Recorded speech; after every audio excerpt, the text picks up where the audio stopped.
Okay friends, to get started on replacing our locking hub, the best thing to do is to have your wheel off the ground so you can spin it.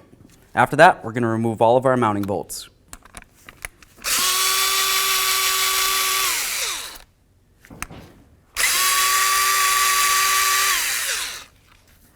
Pop this off of there.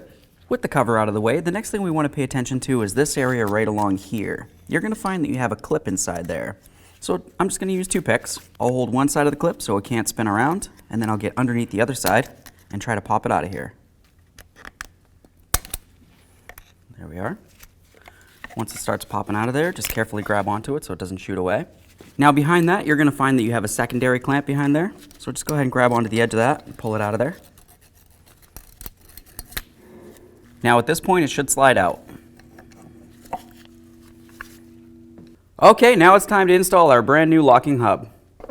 Just going to take this, slide it right in. Now we have our clip. Keep that green tab on there until you're done with the installation. I'm just going to push this clip into its groove.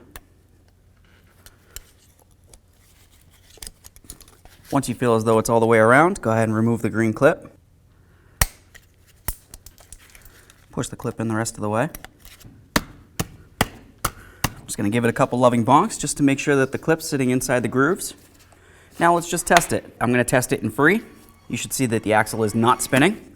Now I'll lock it, and we should see that the axle is spinning.